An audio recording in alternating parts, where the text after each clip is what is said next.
más bien aquel que puede destruir el alma y el cuerpo en el infierno.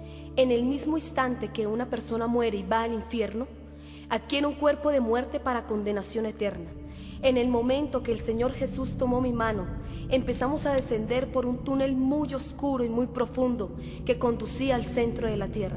Llegamos a un lugar donde habían varias puertas para entrar allí. Una de aquellas puertas se abrió. Entramos con el Señor me tenía de su mano. No lo podía soltar porque sabía que si lo soltaba en ese momento me podía quedar en aquel lugar. Empezamos a entrar por aquella puerta y lo primero que vi fue una pared inmensa donde se veían cantidad de personas colgadas de sus cráneos con ganchos y de sus manos con unos grilletes que los sostenían en aquella pared. Empecé a ver cantidad de llamas y llamas, cantidad de llamas donde solamente se veían personas y más personas.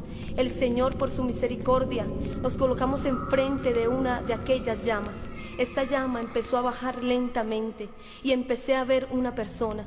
Esta persona, cuando habló, me di cuenta que era un hombre. Este hombre tenía en su cuerpo una vestidura sacerdotal totalmente destrozada y sucia. En medio de aquella vestidura recorrían gusanos todo su cuerpo. Su cuerpo se veía destrozado, se veía acabado completamente por el fuego. Sus ojos estaban totalmente desorbitados. Su carne se caía al piso y volvía y se le pegaban a sus huesos ya quemados, esqueléticos. Este hombre, cuando vio al Señor, le empezó a decir y le decía: Señor, ten misericordia de mí. Sácame de este lugar, aunque sea un instante, aunque sea un minuto. Este hombre tenía una placa en su pecho que decía: estoy aquí por ladrón. Cuando el Señor se le acercó, le dijo: ¿cómo te llamas? Él le dijo: Andrés. Yo me llamo Andrés, Señor. El Señor le dijo: ¿hace cuánto tiempo estás aquí? Él le dijo: Señor, hace mucho tiempo estoy aquí. Y él empezó a contar su historia. Y él decía que en la iglesia católica que él servía, él recogía los diezmos de aquella iglesia y reunía mercados para los pobres, y él se los robaba. Y el Señor Jesús, con esa mirada tan tierna y tan grande, le dijo: Andrés, ¿alguna vez te predicaron la palabra?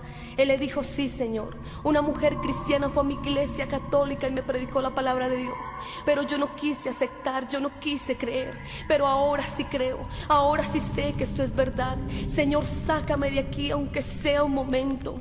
E igualmente los gusanos recorrían todo su cuerpo, que entraban por sus ojos, salían por la nariz, entraban por sus oídos, salían por su boca, y él trataba de despegar sus manos de aquella pared y quitárselos, pero él no podía quitárselos.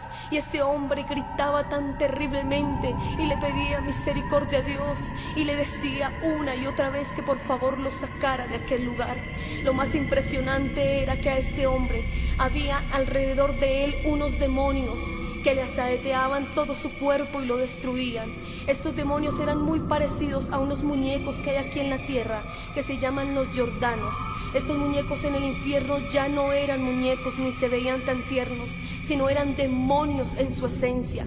Eran de 1 metro más o menos de grandes, tenían sus dientes filudos y escurrían sangre por su boca, sus ojos eran totalmente rojos y asaeteaban con una furia a este hombre y a todas las almas que estaban allí. Cuando yo vi esto, le dije: Señor, ¿cómo es posible que haya en la tierra un muñeco igual a este demonio que hay aquí en el infierno? El Señor me dijo que este era un espíritu de tristeza, y seguí tomada de la mano del Señor por aquel lugar, mirando tantas almas y tantas personas que extendían sus manos huesudas hacia Él y le pedían misericordia. Cuando caminábamos se hacía un piso en aquel lugar, porque era un fango totalmente por donde íbamos. De un momento a otro, fijé mi mirada en una mujer que empezó a gritar apenas vio al Señor en aquel lugar. Esta mujer gritaba terriblemente y extendía sus manos y le decía: Señor, ten misericordia de mí, sácame de este lugar, aunque sea un segundo, Señor. Esta mujer estaba totalmente desnuda, todo su cuerpo estaba lleno de barro, su cabello estaba sucio y en medio de su cuerpo subían y bajaban gusanos, y ella con sus manos se los quitaba, pero donde se los quitaba se le multiplicaban aún más. Eran unos gusanos de unos 15 a 20 20 centímetros. Dice la palabra del Señor en Marcos 9:44, donde el gusano de ellos nunca muere y el fuego nunca se apaga. Allí pudimos ver esta escena, cómo los gusanos comían sus carnes con violencia. Y esta mujer gritaba terriblemente y tenía una placa en su pecho incrustada. El fuego no la quemaba, el fuego no la derretía. Y esta placa decía: estoy aquí por fornicaria. Igualmente esta mujer tenía que fornicar en el infierno y tenía que hacerlo con una serpiente gruesísima, con unos punzones hacia afuera de unos 15 a 20 centímetros. Se le penetraba por su parte baja y le subía hasta el cuello. Esta mujer, cuando la serpiente entraba, gritaba terriblemente, y era cuando más pedía misericordia y le decía a Jesús que la sacara de allí. Esta mujer decía: Señor, estoy aquí por fornicaria. Hace 7 años estoy en este lugar. Morí de sida, tenía 6 amantes y estoy aquí por fornicaria, y tenía que hacerlo una y otra vez. Una y otra vez, no tenían descanso ni de día ni de noche. Esta mujer trataba de extender sus manos esqueléticas hacia el Señor, y el Señor lo único que le dijo: Blanca, es tarde para ti. Gusanos serán tu cama y gusanos te cubrirán. Cuando el Señor pronunció estas palabras, una cobija de fuego la arropó y no la volvió a ver más. Seguíamos por aquel lugar caminando y mirando miles y miles de personas, de jóvenes, ancianos, que estaban en aquel lugar de sufrimiento y de tormento. Llegamos a un lugar donde se veía como una piscina de fuego. Ya habían miles de hombres y mujeres allí. Tenían en su pecho un letrero que decía: estoy aquí por no diezmar y estoy aquí por no ofrendar. Cuando yo vi esto, le dije: Señor, ¿cómo es posible que hayan personas por esto en este lugar? El Señor me dijo: sí. Lo que pasa es que estas personas pensaron que el diezmo y la ofrenda no eran importantes, cuando mi palabra lo muestra como un mandamiento en el libro de Malaquías capítulo 3 versículo 8 y 9, que dice: ¿robará el hombre a Dios? Pues vosotros me habéis robado. Y dijisteis: ¿en qué te hemos robado? En vuestros diezmos y ofrendas. Malditos sois con maldición, porque vosotros, la nación toda, me habéis robado. El Señor también me decía que cuando su pueblo retenía los diezmos, la obra se estancaba y no se podía predicar más la palabra. Y habían miles de hombres y mujeres allí que sufrían, yo creo que 1000 veces más que las personas que estaban allí, porque ellos conocieron de la palabra de Dios. Seguíamos caminando con el Señor. El Señor me permitió ver a un hombre. A este hombre solamente lo podía ver de su cintura para arriba. Y empecé a tener una visión de cómo él había muerto. Empecé a ver a Rogelio en un carro. Una persona se le acercó y le habló la palabra de Dios y le regaló un Nuevo Testamento. Y él, como si nada, siguió por su camino, sin saber que a unos pocos minutos de su viaje su carro se iba a volcar por un abismo y Rogelio tendría que morir. Este Nuevo Testamento se le abrió en el libro de Apocalipsis 21:8, que dice: pero los cobardes e incrédulos, los abominables y homicidas, los fornicarios y hechiceros, los idólatras y todos los mentirosos tendrán su parte en el lago que arde con fuego y azufre, que es la muerte segunda. En el momento que Rogelio leyó este versículo, Rogelio murió y llegó al infierno. Este hombre hacía 1 mes estaba en este lugar. Aún tenía carne en su rostro, pero igualmente sufría como muchos de los que están allí. Este hombre de pronto no sabía el por qué estaba allí, pero yo creo que fue la única y la última oportunidad que este hombre tuvo para aceptar al Señor. Así como muchos han tenido la oportunidad de aceptarlo, en este día te invito a que abras tu corazón a Jesús, que Él es el camino, la verdad y la vida, y que por medio de Él solamente podemos ir al reino de los cielos, y que el Señor Jesús también nos pide que sigamos su camino en santidad y honor. Que el Señor te bendiga.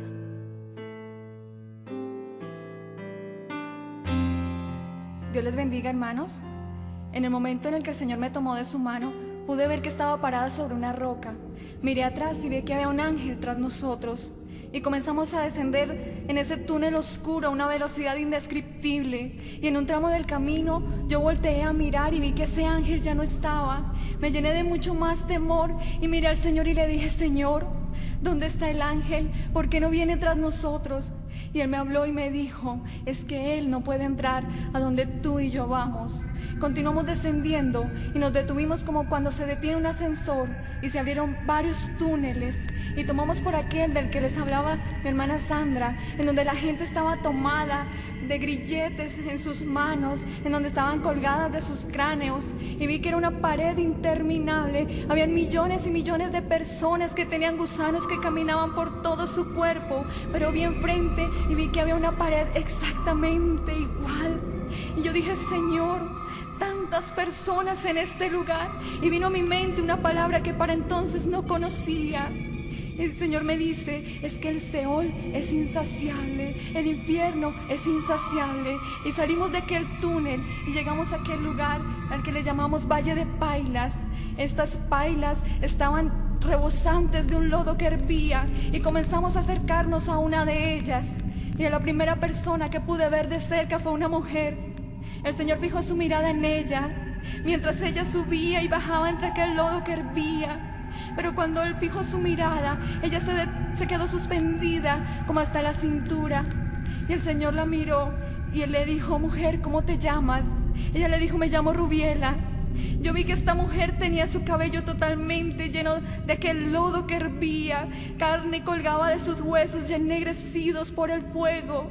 Entraban gusanos por las cuencas de sus ojos, salían por su boca, entraban por su nariz, salían de sus oídos, y por donde no podían entrar, sencillamente abrían un hueco. Le causaban tal dolor. Esta mujer miraba desesperadamente al Señor y le decía, Jesús, ten misericordia de mí, sácame de este lugar, ten misericordia de mí, yo ya no puedo más, que pare ya, Señor, ya no puedo más, ten misericordia de mí. El Señor le preguntó a esta mujer por qué estaba allí. Ella le dijo, Señor, estoy aquí por vanidad. Y eso mismo era lo que decía aquella placa que tenía incrustada en su pecho. Ella tenía en su mano un frasco. Yo veía un tarro común y corriente. Ella veía un perfume lujoso y ella tenía que tomarlo y aplicar ese ácido que hervía en todo su cuerpo. Y en el momento en que lo hacía, toda su carne se derretía y gritaba desesperadamente y decía, Jesús, ya no puedo más, ten misericordia de mí, sácame de aquí aunque sea un segundo, ten misericordia de mí. Yo no estoy diciendo que es pecado aplicarse un perfume. El Señor nos dijo que esta mujer estaba allí por su perfume. La palabra de Dios nos dice en Deuteronomio 5:7, no tendrás dioses ajenos delante de mí, dice el Señor. Esta mujer estaba allí porque puso en primer lugar su vanidad, porque el primer lugar en su vida eran sus perfumes, su arreglo personal. Pero Jesús es Rey de Reyes y Señor de Señores. Él debe ser el primero, el segundo, el tercero en tu vida. Por eso es que esta mujer estaba allí, por haber puesto en primer lugar su vanidad. El Señor la miró con tristeza y le dijo, Rubiela, es tarde para ti. Gusanos serán tu cama y gusanos te cubrirán. En ese momento se levantó una cobija de fuego que la cubrió totalmente mientras la consumía entre aquella paila, gimiendo desesperadamente de dolor. Nos fuimos alejando de aquel lugar y comenzamos a acercarnos a unas puertas gigantescas que a medida que nos acercábamos se fueron abriendo. En el momento en que estuvimos adentro, pudimos ver que era una caverna gigantesca y vimos hacia lo alto luces de colores que se movían, vimos como una cámara de humo y de repente comenzamos a escuchar música, salsa, vallenato, rock, toda esta música que se escucha secularmente en las emisoras. De repente, el Señor, que es todopoderoso, hizo un movimiento de su mano y vimos millones y millones de personas que estaban colgadas con grilletes en sus manos, que estaban brincando desenfrenadamente sobre el fuego. Y el Señor nos mira y nos dice, miren, esta es la paga para los bailadores. Ellos tenían que brincar sin poder detenerse un segundo. Si sonaba salsa, tenían que brincar al son de la salsa. Si sonaba rock, tenían que brincar al son del rock. Pero lo peor de todo no era eso, no era que no podían detenerse. Lo peor de todo era que sus zapatos no eran normales. Tenían unos clavos de aproximadamente 15 centímetros de largo que estaban atravesados hacia arriba y tenían que brincar y brincar sin poder detenerse un segundo. Aquellos que querían detenerse venían demonios con lanzas y se las enterraban y les maldecían y les decían, Alábalo porque este es tu reino. Alábalo, alábalo. No puedes detenerte. Tienes que alabarlo, tienes que brincar, tienes que bailar. No puedes detenerte un segundo. Lo peor de todo en este lugar, ¿sabes qué es? Es que la mayoría de las personas que estaban allí en ese lugar habían sido cristianos que habían muerto en una discoteca. Muchas personas se preguntan y dicen, ¿pero dónde dice la Biblia que es malo bailar? En Santiago 4:4 nos dice la palabra.